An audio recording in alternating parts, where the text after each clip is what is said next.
Good morning from Corpus Christi. How are you? Um, I have heard from a lot of you actually, which is kind of fun. I wish I'd have a little more interaction online. A lot of the people that interact tend to be like grumpy people, and I don't have time for that. Um, so I was thinking about this topic today. All because you can doesn't mean you should. Okay. Sometimes it's hard to decide what you want. But what I tell people is let's focus on what you need primarily, and then add to it what you want.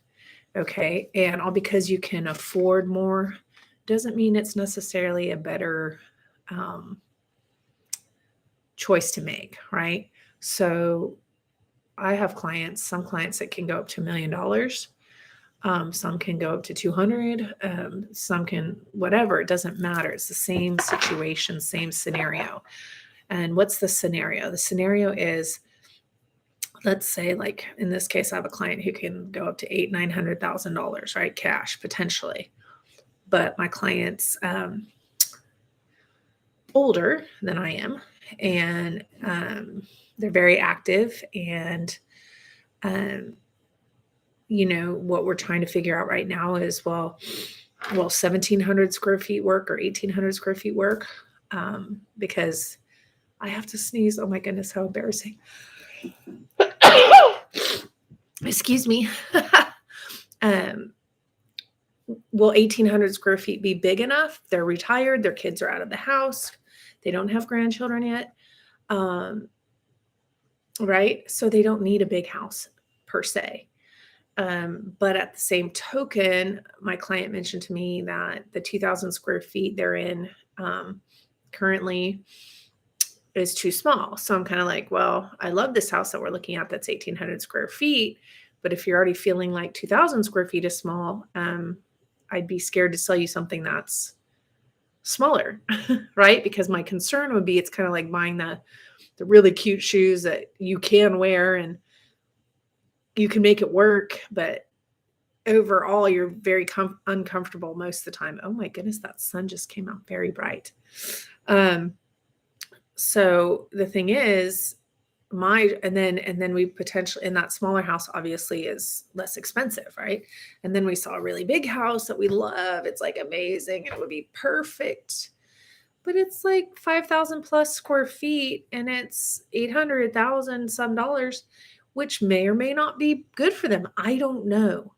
But unlike a lot of real estate agents, I'm not excited about the more expensive home because I'll make more money or whatever. I'm actually kind of nervous because I want to protect my clients, and I'm not trying to control my clients. I won't try to control you, but because my heart is to be, number one, someone who protects you. And how I do that is by informing you of the market, informing you of what to expect, informing you that utilities could be really high here. We have high taxes, property tax, compared to some of the other states that have higher taxes overall, and state income tax, which we don't have. So it's kind of a catch-22. The homeowners are the ones who bear the burden of the taxes here in Texas. But nonetheless, I think the cost of living is lower. The overall cost in general, here we don't have state income tax either. So it's kind of like you're going to pay it one way or the other, right? So where are you paying it? So my thing is, sometimes you can find this house that you just love. I talked to somebody recently and they were talking about some clients, a lender that I know, that was talking to some people about a house they were thinking about buying, and they were all excited. And the real estate agent was all excited. Oh, it's great. And the other lender was like, oh yeah, it's going to be like this. And it was wrong information. It was at the top of their price point, and it would have hurt them to go to buy that house. Right. So my job as a professional real estate agent who is strong in my faith, and I'm unashamed of my faith, because my faith is what protects you. My faith and the ethics and the heart and the concern I have for my clients comes from the fact that I know that I'm being entrusted by God to take care of you and make sure that you're not taken advantage of, or and make sure I ask you the right questions so that you think through it fully and don't, I say don't go run to the altar and get married quickly, because that's easier than it is to try to get divorced when you're trying to divide all your stuff up. It gets messy. So let's not commit to stuff before we really evaluate all of the things. Yes, like my husband and I, we could get a bigger home and spend more money. But when I think about it, I think, man, I barely keep up with the home we have because we're busy and we don't really need a bigger home, right?